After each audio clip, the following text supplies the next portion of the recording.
Welcome to the Hangar Z Podcast, brought to you by Vertical Helicast in a partnership with Vertical Valor Magazine. In this two-part series, we have an opportunity to sit down with Riverside, California Police Department Director of Maintenance, Matt Pagano. The 500 is an amazing aircraft. I'm just going to tell you, there's very little to not like about it. The people that work at MD are fabulous. I mentioned Les Odom, Brad Rushton. Those people are killing themselves to get stuff to you, right? The aircraft is an amazing aircraft. It does everything you could want it to do to a point for us. You know, we really had a struggle with the weight and the power in the heat, right? So we're low elevation, really hot. My pilots are all taller than me, you know. Everybody's taller than me. That's not really saying that. I know. But, you know, and then you stack on a bunch of mission equipment because what do? You know, we always want to do more. We want to help more. We want to do more things. I love the simplicity of it all now. If you would have talked to me in 2005 when Wayne was teaching me all this, I was going crazy. You know, I'm trying to learn all this, but I had this gentleman with the patience that could walk me through these things. Now learning the Airbus by myself is a bit difficult. That's why it's so important to have your tech reps and neighboring people and good relationships with other mechanics. This conversation was recorded on location at the Airborne Public Safety Association's conference known as APSCON in Phoenix, Arizona. Matt's dedicated over 22 years to the Riverside Police Department's Air Support Unit. From maintaining a fleet that includes MD-500s to the Airbus H125, his experience spans a wide range of aircraft. Matt also mentors new maintenance technicians and champions a safety-first culture. Matt's leadership, professionalism, and unwavering work ethic has left a lasting impact, exemplifying the highest standards in airborne public safety. Before his career in public safety, Matt served in the U.S. Marine Corps, where he gained valuable experience that laid the foundation for his meticulous approach to aircraft maintenance and safety. As we often discuss the critical importance of our maintenance technicians, I'm honored to celebrate and promote the outstanding work Matt's accomplished throughout his career. Thank you to our sponsors, Spectralab, Canyon Aero Connect, and Shotover. Welcome to the Hangar Z Podcast, brought to you by Vertical Helicasts. The Hangar Z Podcast is the first and only podcast dedicated to promoting and exploring the personnel and equipment behind the missions in public safety aviation. Still southbound, skidding to a stop. Stand by here. Looks like you're getting ready to bail. Heads up, guys, bailing. Okay, the guy, he's running through the house, jumping the fence, through the shotgun, through something out. Grabbing the shotgun. Don't go over that fence. Don't go over that fence. Grab the shotgun again. He is armed. Stay there. Hold your position. It's time for your Heli Life giveaway buzzword. Listen up and remember this word because you'll need it to enter for a chance to win exclusive Heli Life gear. Ready? This episode's buzzword is altitude. Visit contest.verticalhelicasts.com to enter the buzzword. Hey, welcome to the Vertical MRO Podcast. I'm today's host, John Gray. With us today for these conversations is the Jeff Rakovich. How you doing, sir? Wow, yeah, that's quite an introduction. I gotta do this. I came out of retirement. No, I'm just kidding. You and Captain Fleer came out of retirement. That's right. just for APSCON. No, it's an honor to have you here. Always love recording with you. I'm sorry, I should have called you Nightshade. Oh, you beat me to it. Yeah. I was going to get there. Yeah. I didn't mean to take the conversation there at all so early, but here we are. We're at APSCON 2025 in Phoenix, Arizona, and it's been a great show for us. It's been cool for us on the Hangar Z Podcast and now with the Vertical MRO Podcast to profile the award recipients that APSA issues every year. And for this particular episode, our goal and honor and privilege is to interview the recipient of the APSA Technical Specialist of the Year Award winner. And what's not only special about the fact that our guest was the recipient of the award, this guest also had I don't know if it was a privilege or not, but got the opportunity to work with Jeff Rakovich at Riverside PD. So any words before we enter and start this conversation with our guest? Well, the reason why I'm here is to be a fact checker. I felt like, you ambushed me with Steve Quinn for my birthday a couple years ago. And so when I found out Matt got this award, I'm like, I need to make a special trip out. But no, really, honestly, the guys at Riverside, we're all still close, the guys in the unit. And once I found out Matt was getting the award and some of us were going to make the journey out here to be here to support Matt, I can't think of somebody more deserving of the award than Matt. So that's why I'm here, and it's great to be here. I love coming to APSCON. It's like a homecoming. It's a reunion every time you come here, see your friends and all of that, and then knowing that a close friend is getting a major award. I think it is a leg lamp. I think I'm pretty sure it is a leg lamp. Fragile. Yeah, It's Italian. It's Italian. Yeah. So For the folks that are listening that may not know what APSCON is, it's Airborne Public Safety Association's annual conference. It's kind of our national conference. And for those that aren't familiar with Jeff on the MRO side, Jeff was the original co-host in the Hangar Z Podcast. And he, helped grow the Hangar Z Podcast to where it is today. Left California, moved to Tennessee, and is doing the Lord's work in Tennessee. Jeff not only is a pilot and a police officer, but prior to, and this is another unique tie-in, prior to being in law enforcement, was an A&P. Was a mechanic. And the two of you actually met at A&P school, from what I hear. Yes. Yeah. Yes. Northrop Bryce. We were at Northrop Bryce in late 90s, early 2000, going to school together on the night shift and working.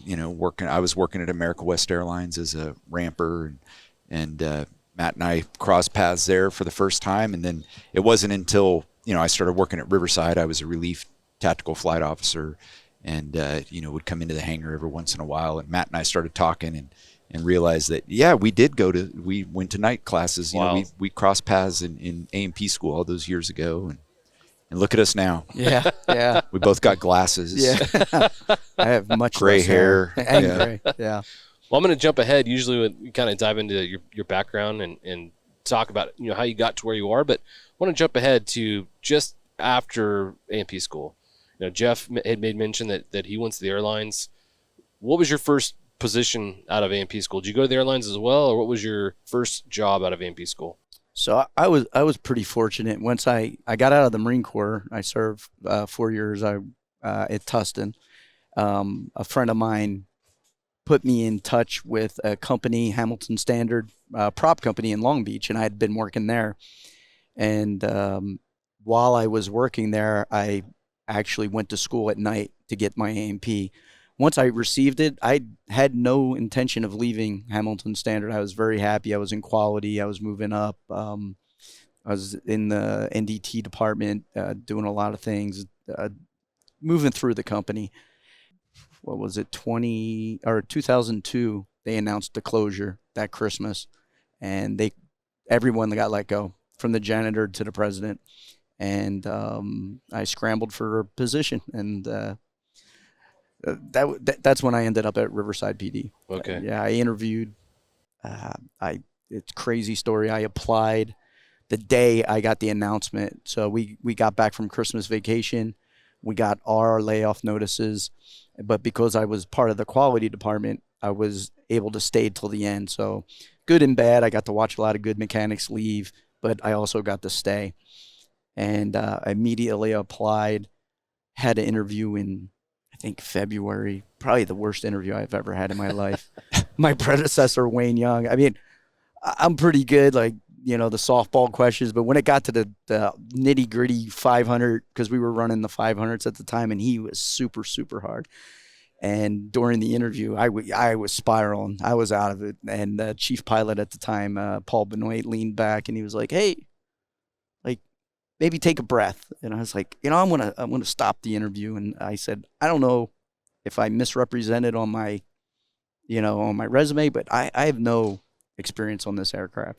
And they were like, no, we're good. And it thank God that little break just kind of brought me back in. And oddly enough, the day I was picking up my last check, they offered me the job. Wow. Yeah. God's timing is pretty awesome. It is. Yeah. And those little minute things that happen in life make all the difference sometimes. Yeah. That one little pause, made the difference between you looking for a different job, not Riverside PD, and now you've been with Riverside for 23 years? 23. Wow. Yeah. 23-year difference in one small fraction of a minute. Yeah, absolutely. Pretty awesome. Let me back up a little bit. So the Technical Specialist Award, let me read about what that is a little bit. And then, Jeff, I want to ask you when I'm done to kind of fill in some of the gaps of why he was selected as the recipient of this award from your perspective, having worked with him. So the Airborne Public Safety Association's Technical Specialist of the Year Award is an honor awarded to individuals who've demonstrated exceptional knowledge, expertise, and contributions in the field of airborne public safety operations. It recognizes those who provided outstanding technical support, innovation, or leadership that enhances the safety, efficiency, and effectiveness of public safety missions, such as aerial firefighting, search and rescue, law enforcement, or other emergency response activities. Talk about the fact that there's no maintenance, there's no mission a lot. And that's because of the work you're doing. So from your perspective, based on the description of that award, what do you think, why does he fit that bill? Matt's probably one of the most conscientious, detail-oriented mechanics that I've ever worked with, met, know. He, like he said, Wayne Young, who was the senior mechanic when Matt was hired on, and then, gosh, you guys worked together for how many years before he retired? 17 years. Yeah, 17. Wayne is he's like an encyclopedia especially of the MD 500. I mean, we weren't obviously there's still some agencies out there flying them, but we had flown the MDs for so long, and Wayne had worked on them for so long that he was the guy that people would call when they had that issue that nobody's ever seen before. He just knew that aircraft inside and out. And working for Wayne, Matt picked up that same knowledge base, and for so long we were operating the 500s, and that was really our only airframe, the Ds and the E models, that Matt became a subject matter expert on the aircraft as well. And I mean, there wasn't, you could go out into his toolbox, and I mean, every tool is in its place and pristine. I mean, just that kind of detail oriented, that I knew that if Matt worked on my aircraft, I'm still going to do a pre-flight, obviously, but I knew that without a doubt, that aircraft, if he returned it to service, that aircraft was ready to go. And he would be the first one to jump in the aircraft with you after doing, some heavy maintenance, to go out and make sure that aircraft was ready to return to service. We talk a lot about, especially with pilots, I'd never put my family in that aircraft with that guy, or, the same goes, on the maintenance side of things, is that I would never question putting my loved ones in an aircraft that Matt's worked on, because I know how well the maintenance is going to be done on it. And he's a guy that you can call at 2:00 in the morning and be like, hey, I've got this issue. And that happens quite a bit with having one mechanic, two mechanics in your shop, and you're running 20 hours a day operations, that things are going to pop up in the middle of the night, and you could always call Matt. And even if it's, I apparently now, they call him for to learn how to use the coffee maker in the shop. I've heard that if recently. something's broke, you get a call. Yeah, they're like, I don't know how to make the coffee in the coffee maker, and they call Matt at 11 o'clock at night. I say anything from the broken urinal all the way to an annual. So what do you need? Yeah. On that, let me switch to you for a minute. Talk about unit operations. 20 hours a day, you're flying a lot. You've switched from the MD 500 platform to the A-Stars. Can you talk a little bit about the aviation unit, what aircraft you're using, a little bit about what I just described, and so kind of people get an understanding of where you work and what your mission is? Thank you to our sponsor, SpectroLab. SpectroLab, a pioneer and world-leading supplier of high-intensity searchlights for all para-public operations. Visit www.spectrolab.com to learn more about our third-generation Night Sun series high-intensity searchlight. When reliability and performance is critical to your mission, count on SpectroLab Night Sun searchlights.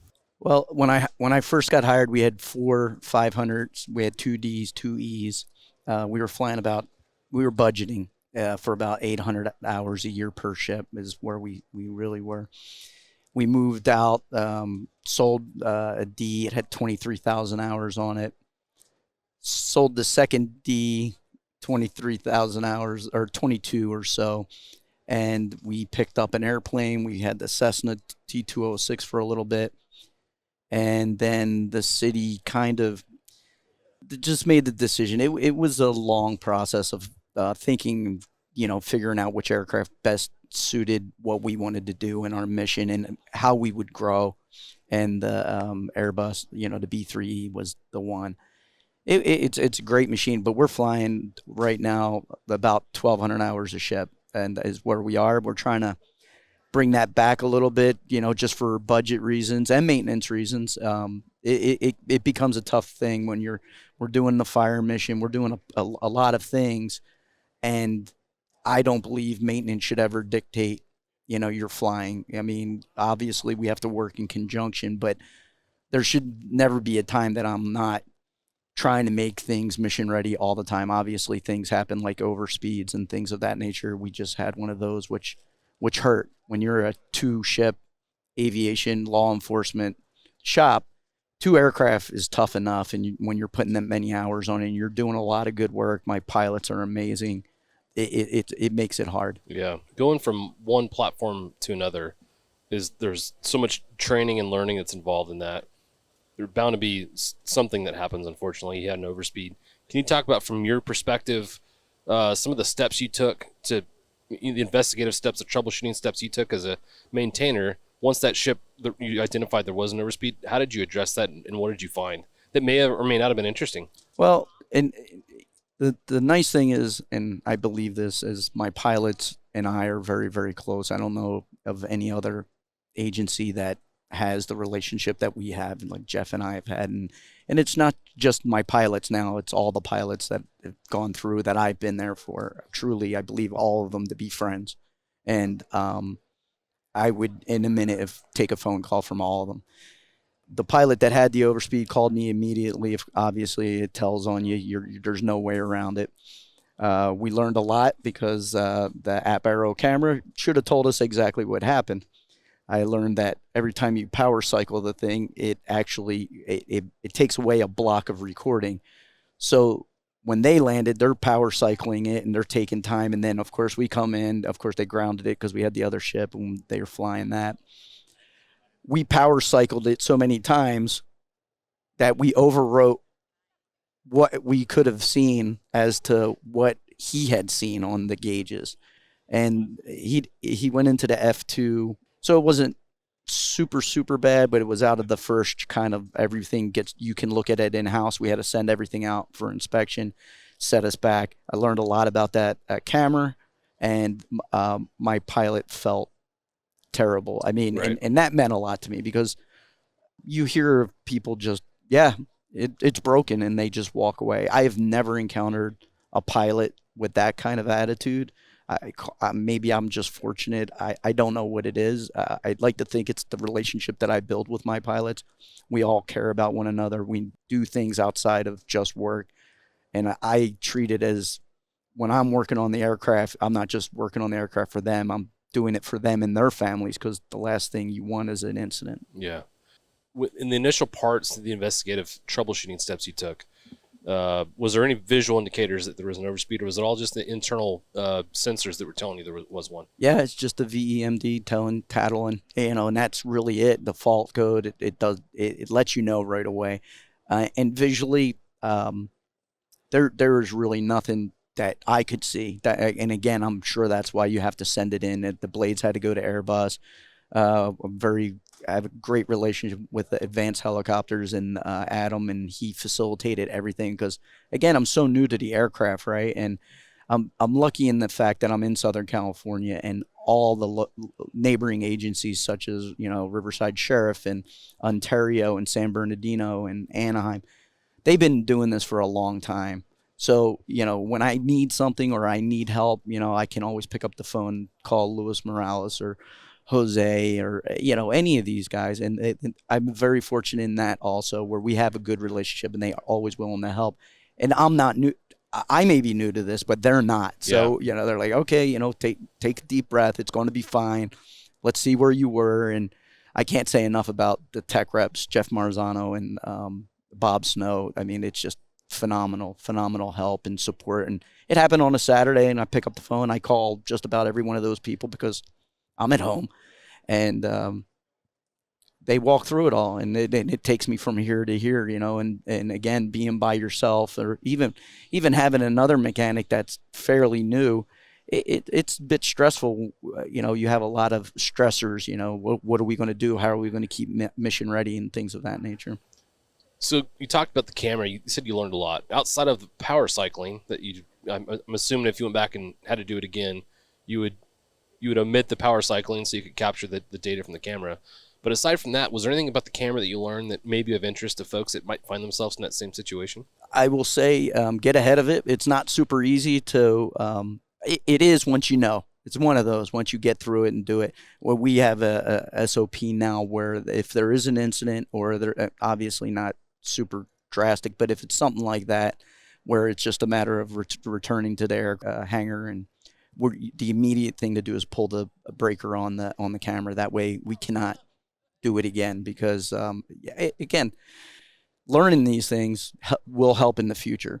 But I would really have loved to see all the gauges and see what was going on in the cockpit, and that camera would have shown all that. And I pulled the SD card out of the other ship, and I'm looking at that. I'm like, oh, there, I see the last couple flights, and come to this one, and I look, and all I see is pilots and mechanics in the cockpit looking around, like playing around with the VEMD and doing all this stuff. And I'm like, why can't I find this footage? So I take the camera, I call, and I say, I'm going to send it in. I sent it in. They took care of me right away, and I was hoping to get it off the internal memory, but we had power cycled it just too many times. Wow. That's cool. It speaks to the value of that camera.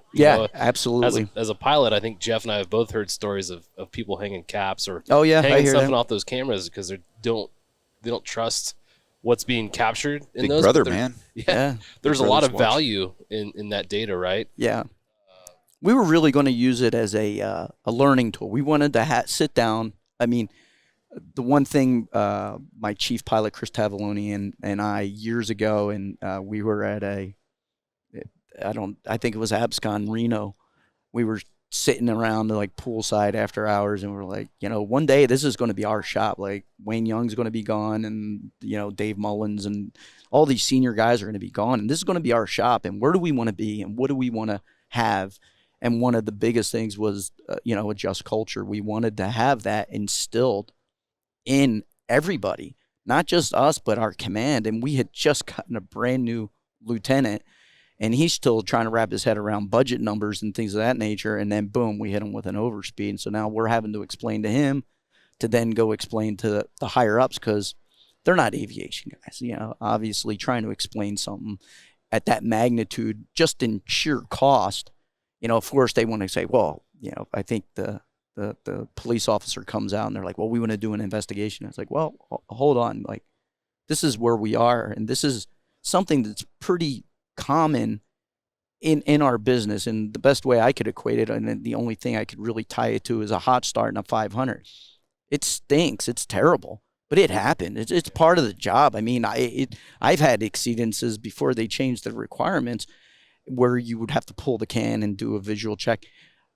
It happens. It's part of the business. And you know what? You don't want to crucify people for minor mistakes, because then what's that create? It creates a sneaky, poorly run aviation unit. And Jeff and I could speak to that in volumes where you start treating people that way and things just go, it gets worse. It doesn't improve anything. No, it definitely creates a culture that you don't want, of safety and trust. And I think that's something that we, like he was saying with him and Chris, that conversation, that was, I remember that period where it was like, hey, we have this one chance to like change the culture of this unit. And it's this period where we were in that transition where, I don't want to call them the old guys, but I guess they were. Now we're the old guys. But they were leaving, and new blood was coming into the unit, and it's like that's when you can capture that without having to like shove it down people's throats. If you bring people up from the beginning with that just culture mindset, it's easy to, as you're transitioning through and bringing new people in, to bring them into that culture immediately. And now it's set, and now it just becomes the standard, and we were in that in between period was kind of rough. And, I went through an incident with a low fuel incident. I felt like I was, I thought I was going to get fired, and the command and the non-aviators were like, this is ridiculous. This should have never happened. And it's like, well, you're right. It shouldn't have happened. But there were some breakdowns that created this. And we need to address those so it doesn't happen again. You don't crucify the person. You look at what created that and then address it and then move forward. What happened is a symptom of a bigger problem, right? Correct. So you identify the symptom and find a solution to treat that. Right. From your perspective in the shop, how do you promote that culture from your perspective? Thank you to our sponsor, Canyon Aero Connect. Canyon Aero Connect has been a trusted leader in airborne law enforcement communication since Paul Wolfsburg introduced the first flight phone in 1970. While our name has evolved, our commitment to innovation and quality remains strong. Contact us today at canyonaeroconnect.com to explore our latest mission-critical solutions. I'm from Philadelphia. I'm a straight shooter. I'm not a bullshit guy. I do not like the whole, if I have a problem with you, I tell 13 other people about the problem I have with you. I'm a guy that I would prefer to just come to you. It's just the way I am. Some people would believe it's abrasive, I guess, maybe. And the fact I'm 5 foot tall, maybe a Napoleon complex, I don't know. But I believe in not just addressing what's going on. I think people need to understand the whys too, and a lot of times it may not go over well. It may not go the way they want it to go, and maybe they see it in a different direction. But I'm a reasonable person. I'll hear you. But at the end of the day, Chris and I run the shop, and we have standards that we set, and we took huge steps and to get us where we are. And it goes back to what Jeff was saying. It's what you say it is. We have all new pilots, and I say all. There's 3 that have been there for a bit more time than the others. But they love it, and there's no other way of doing things. So there's no looking back at what it was or the way things could have, I heard this. Well, that's great. You can go work there, because we have that relationship. We do Wednesday meetings. All of us are together. It's all hands, everybody, the mechanics and the pilots. And talk about that a little bit. It opens up doors. You could have it's stupid to say, but somebody spilled something in Hangar 1's $1 million cup holders, Sorry, Ken. Yeah. And they're like, what are you doing? And I know it's you. And it's like, well, let's just hash this out, because it may seem like a small thing, but it does leak down further into the controls, and you're drinking your energy drink and it's seeping in. So we shouldn't have Slurpees in the aircraft? No, I'll never tell them what to do or not do in the aircraft. You go ahead. I'm just there to fix it.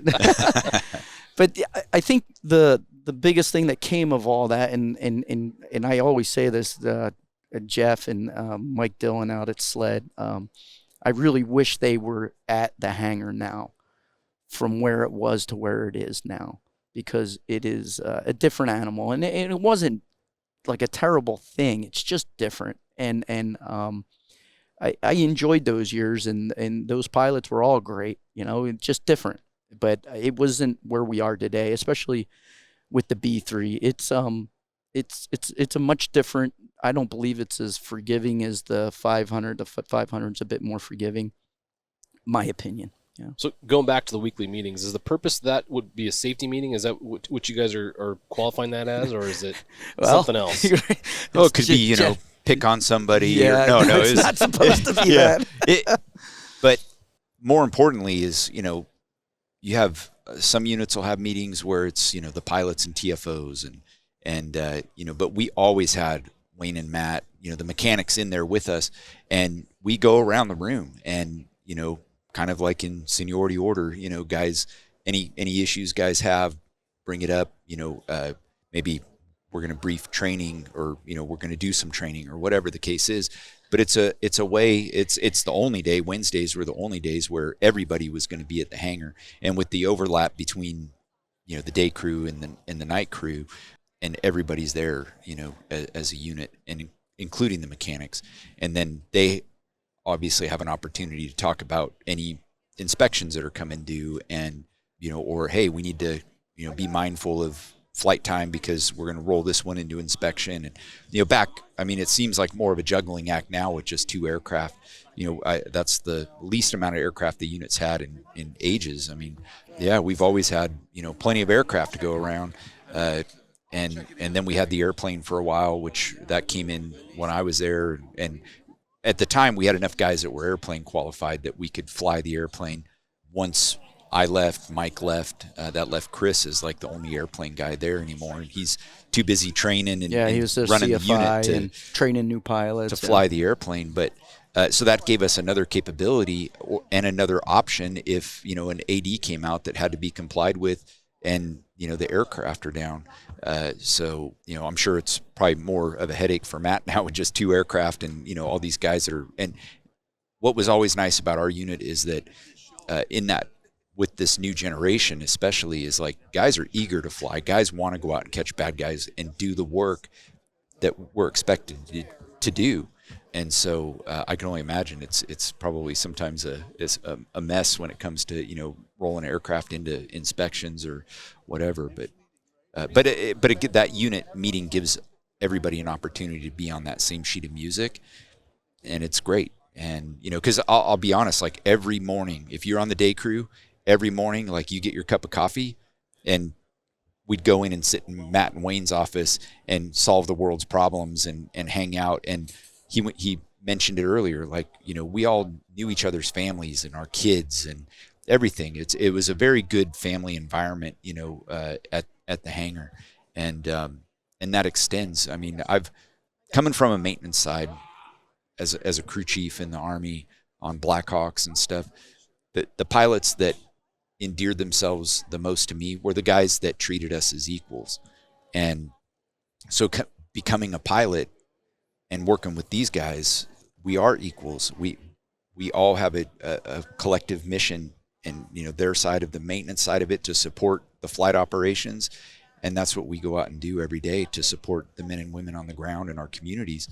And so having that relationship with Matt and Wayne and just being as close as we were, I love these guys. I still do. I mean, like last night, hanging out with, him and Chris, and unfortunately Steve Quinn showed up, but, can't have your cake and eat it too, I guess. But I think one of the biggest things was when I got hired, I came from a large facility. We had like 250 mechanics and Christmas parties and things. And I'll never forget, I got hired in September. And I was like, oh, so, do we do a Christmas party? Like, yeah, I'm that guy. I'm like, yeah, let's do something. And they're like, we barely like working with one another, And I'm like, what? And it wasn't quite that bad, but there were definitely, you had the night guys, it's the typical day crew, night crew, even in the maintenance side, I was in the military. The night crew guys didn't do anything. The day crew guys did everything. It's always that. But starting that Wednesday meeting absolutely has crushed that. And we've had some pretty epic Christmas parties. Yeah. Yes. Yeah. A few of them I don't even remember. It's a birthday party I remember. Yeah. Yeah. I don't remember that. Yeah. It's it really works for us. I mean, we're not like LASO or we're not that big. We're not as big as a lot of these agencies. But I can't imagine not having that relationship with the guys. I just don't know. I don't know what it would be like. The reason I'm digging on the concept of the meeting is because I think it highlights the communication that you're talking about that takes place in those, and how that translates into everybody kind of pulling in the same direction, everyone working towards one mission. You talked about it, Jeff, and I think we've gone away from the concept that the pilot is here, the tactical flight officer or the flight medic or whatever the rear crew is here, and the mechanics here. No, we're all on the same team. We're all pulling for the same mission. So it's cool to hear you guys kind of came up with a way to remedy what you talk about. This is siloing, everyone kind of going in their own little area and not talking, and kind of remedying that. That'll never be fully remedied, but it sounds like it drastically improved communications and morale and everyone working towards the same goal. So I commend you there. That's great. Yeah, that was a game changer. And we do tons of stuff like if we find a maintenance issue or something that may spark an interest, and we'll walk out to the aircraft and we'll do a little show and tell action, or it could be something as silly as house cleaning, because I'm very particular about my shop. and keeping it clean. And I don't mind them using my tools, but I always use the term, I don't need to be on the Easter egg hunt when I need to get my tools, right? Tell that to my kids. Yeah. Phillips head screwdriver, always gone. But I mean, we have emergency procedures for, like, if we were to lose power at the hangar and something that just came up, and we can now reverse feed the hangar motors. And so we did a class on that because a lot of the newer pilots never knew we had that capability. And these hangar doors, if the generator goes and everything's gone, like, we can't get these doors open. Like, when I first got hired, they're like, oh, we'll just cut it down with a torch. I'm like, they kill people. They're like, we'll drive through with the Bearcat. I'm like, okay, good luck with that too. Yeah. So, I think didn't they say that the procedure was going to be the fire department would come out with the K-12s and cut the doors or something like that? Yeah, they had all kinds of end arounds. I'm like, or how about we set up a generator right here and backfeed the motor, and because all our command posts have generators strapped at the back end of these things, and they're going to be locked in the hangar with us. Yeah, because we house the Metro team and some commands, vehicles and such, and TACCAT. It's interesting you bring up that conversation, because we actually had that conversation a lot too, and ours really surrounded earthquakes. Yeah, I mean, you think of the hangar door getting bent, being in a position where it's out of line, the hangar door motors won't open them. What do you do at that point? Did you guys have any plans or contingencies with something like that? We do have a lot of doors. So my hope would be at least we could get one going. I have a torch kit, and I'm like started way back, like working on bicycles, mini bikes, and me and my friends, we did everything from just tearing everything down and not knowing what we're doing, building everything. We just always turning wrenches and stuff. I have faith I could get something out of the hangar one way or another. We can't talk about his background. Yeah. That was a surprise. Are those that records I actually sealed? got I don't hired. know. Yeah. But, yeah. Yeah. Well, now that we're on backgrounds, let's actually, as Jack Shanley says, let's go back in time and talk about how you got into A&P school, what your drive was to go into aviation, and how you got. We kind of know how you got to where you are, but talk about that a little bit. Thank you to our sponsor, Shotover. Shotover Systems is the leading developer and manufacturer of high-performance gyro-stabilized cameras with advanced real-time AR mapping and mission management, all backed by unparalleled custom training and support. Now offering the M2 multi-sensor system, sole 6-axis EO/IR platform with 4K Ultra HD color and infrared technology. Ideal for law enforcement and defense. Offered with real-time AR overlays to quickly identify streets, weather, and traffic. Automated license plate recognition, 24-megapixel digital photographs, and automated steering and tracking. Just briefly, always a mechanic. I love turning wrenches. I won't say had to get out of Philadelphia, but I'll say wanted to get out of Philadelphia. Left Philadelphia, I joined the Marine Corps. I walked in, and recruiter's dream. I just hand him everything, and he's like, "What are you doing?" I said, "I just need to get out of Philadelphia. I just got a job for you." And he's like, "Open contract." And I was like, "All right, that's what we do." I go, "How fast can I leave?" And he tells me 6 weeks or something like that at the time. But during those times, I was helping them work. I was working on their cars. And he calls me and he says, "I got the best job for you." And I became a T-58 CH-46 engine mech at the intermediate level. So I was a mid-level engine guy, and just fell in love with the whole. Again, I get it. I have a thing about structure, and that's just the way things go. That's just the way I'm wired, right? And so then I'm exposed to this. I'm a Northeast Philadelphia kid. Aviation was not even a thought. Like nobody ever came to my high school and was like, "You can work on aircraft," or "You can come fly and you can do these things." That was never ever a thing. So once I was shown that world, it just really clicked with me, and the whole, what they say, do as I say, and do it. It's just that part of it just clicked with me, and I just fell in love with it. And when I got out of the Marine Corps, I actually was trying to start a Italian ice business, but I was working at Hamilton Standard already, and the Italian ice business failed miserably. California didn't help me, but anyway, one of the gentlemen there, he was an Air Force guy. He's like, why aren't you going to get your AMP? Like, to me, you have this whole background. It's like going to high school and just not picking up your diploma. And I'm like, it really clicked. It triggered. I'm like, yeah, I may never need it because we were a repair station and you didn't need your AMP there, right?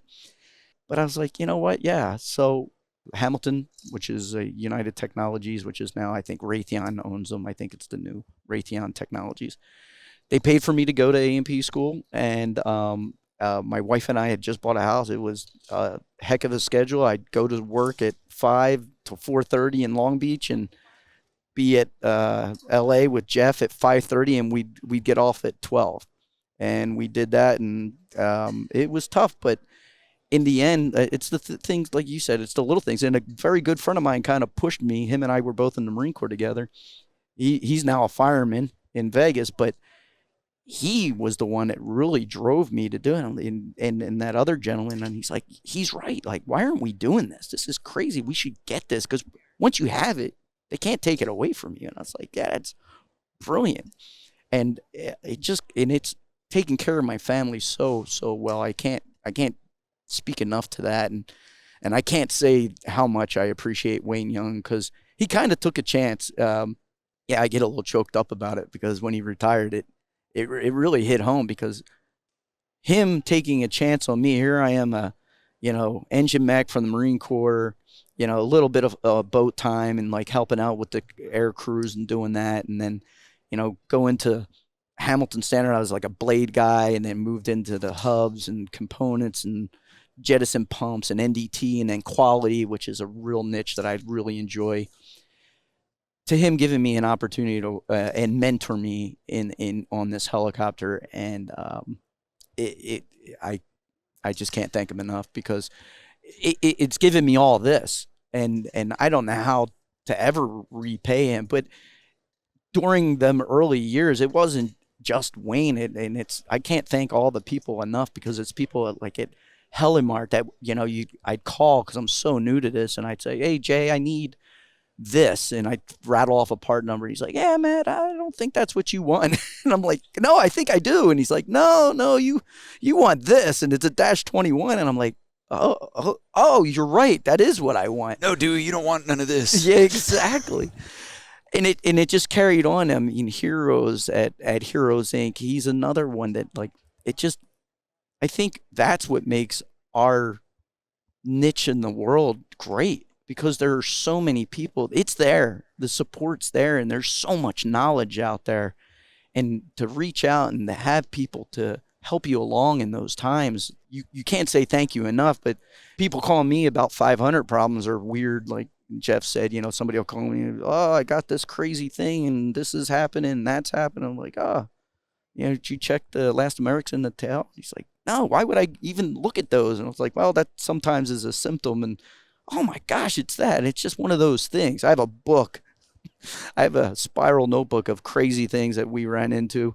And quick story with Jeff, their AD popped off on the dual controls on the 500, and I had to tear that all apart. And Les Odom had to help me, and I had to put this thing together. And really, the only people that put this together are actually the people that assemble the aircraft. Like, most people don't get into this.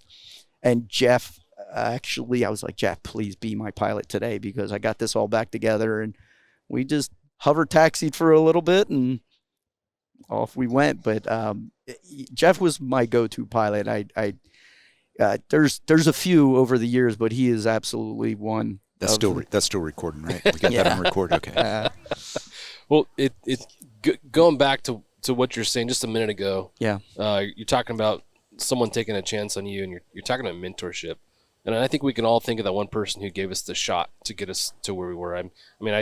I see Eric Widener walking around the show. He's the person for me that's like selecting me to aviation and has become a mentor to me. And I'm sure who's the person that comes to mind first for you? Dave Mullins. I was just going to say. Dave Mullins. He was the CFI when I came into the unit, and we hit it off before I came into the unit.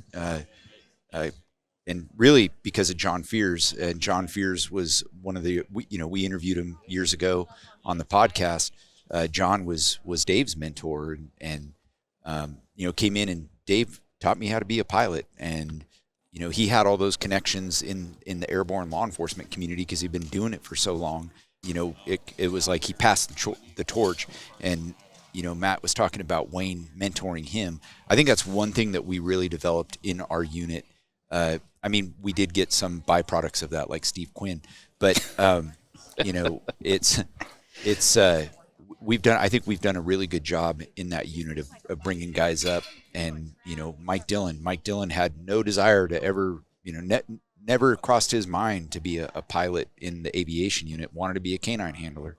And, you know, Chris and I were talking about it at the hangar one day, brought Mike out. He would never leave after that, you know, and now, you know, he's flying for SLED in South Carolina. You know, Steve was another one that it was like, it literally started as a joke to bring Steve out. And so we've really, I think that's probably the best thing about the culture of the RPD Air Unit is like we identify guys that we see the potential and we develop that and we bring these guys up in that culture. It's phenomenal. And yeah, you see a lot of times where somebody may be really good at something, but then they harbor it to themselves, or maybe they give you a little bit of it, but they don't give you all of it because, you know, there's that threat, you know, or that fear of what may come. People like Wayne and Dave, always willing to help and give, and I think it shows. It shows in all aspects. You see their success too because of it. You know, it's because of them. Everybody is where they are today. Yeah, it highlights again the importance of mentorship, right? So we've all benefited from mentors we've had in our careers, and I think now we're in a position where we're trying to give that back, you know, which is really cool. I think it's more rewarding giving that mentorship, being that mentor than it is from the opposite, you know. So it's really cool to be at that point of our career. But let's go back to your early part of your career with RPD. You know, you're working on the MD 500s.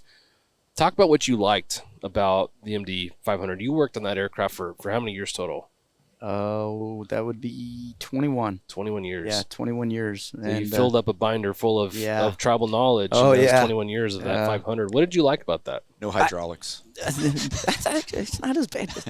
You know, there's that. I'm going to start with that. I'm just going to say there's this fear mongering of like that 500 guys are like, oh, you're going to hate it. You're going to hate all the mods and all the baloney.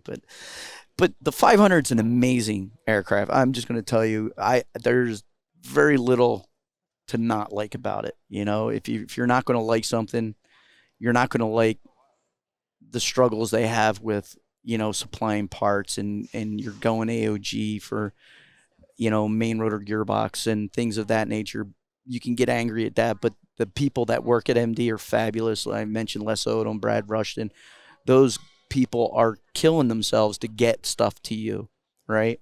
The aircraft is an amazing aircraft. It does everything you could want it to do to a point for us. You know, we really had a struggle with the weight and the power in the heat, right? So we're low elevation.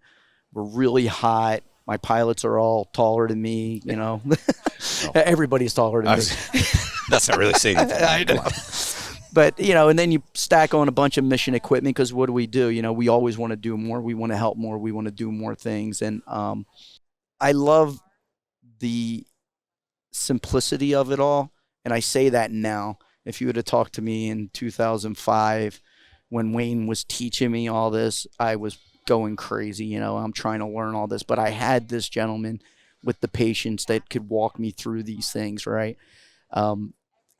Now learning the Airbus by myself is a bit difficult. That's why it's so important to have your tech reps and neighboring people and good relationships with other mechanics. But that 500, had we not wanted to expand our mission, and we had some other things, you know, along the lines, we had a CHP officer shot and killed.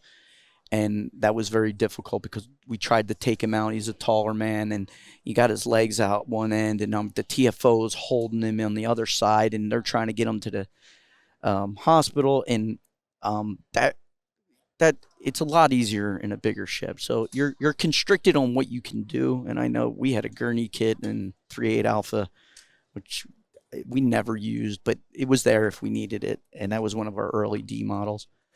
If you're looking for a patrol ship, I don't think there's a better ship. I mean, I know the 505s out there, and I can't speak to that, but the MD 500 in a patrol mission in a smaller city, if you're not looking to do rescues or firefighting or any of those things, you're not going to, crush it with a ton of mission equipment. It's a great aircraft, and the DOCs are pretty nice. I'm just saying, now that I'm in the Airbus world, it's a wonderful aircraft. And I think everyone that flies it or has flown it will tell you it's a fun aircraft. It's fast. It's agile. You can do things that I don't know that you can do in anything else. And they're all the things I loved about it. That spiral bound notebook you've got, the book and travel knowledge. What was the most unique thing, or I don't call it an incident, but what was the most unique thing you put in that book as it relates to the MD500? The most, I guess, time-consuming troubleshooting effort you ever undertook. Thanks for joining us for this episode of the Hangar Z Podcast. Don't forget to like and subscribe to hear more stories that promote the personnel and equipment behind the missions in public safety aviation. Lastly, stand by for a message after a word from our sponsors. Cheers. Thank you to our sponsor, Shotover. Shotover Systems is the leading developer and manufacturer of high-performance gyro-stabilized cameras with advanced real-time AR mapping and mission management, all backed by unparalleled custom training and support. Now offering the M2 multi-sensor system, sole 6-axis EO/IR platform with 4K Ultra HD color and infrared technology. Ideal for law enforcement and defense. Offered with real-time AR overlays to quickly identify streets, weather, and traffic. Automated license plate recognition, 24 megapixel digital photographs, and automated steering and tracking. Thank you to our sponsor, Canyon Aero Connect. Canyon Aero Connect has been a trusted leader in airborne law enforcement communication since Paul Wolfsburg introduced the first flight phone in 1970. While our name has evolved, our commitment to innovation and quality remains strong. Contact us today at canyonaeroconnect.com to explore our latest mission-critical solutions.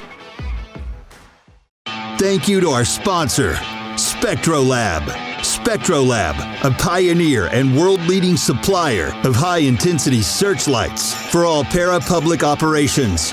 Visit www.spectrolab.com to learn more about our third-generation Night Sun series high-intensity searchlight. When reliability and performance is critical to your mission, count on SpectroLab Night Sun searchlights. Thank you for joining us on the special two-part series of the Hangar Z Podcast, brought to you by Vertical Helicast and in partnership with Vertical Valor Magazine.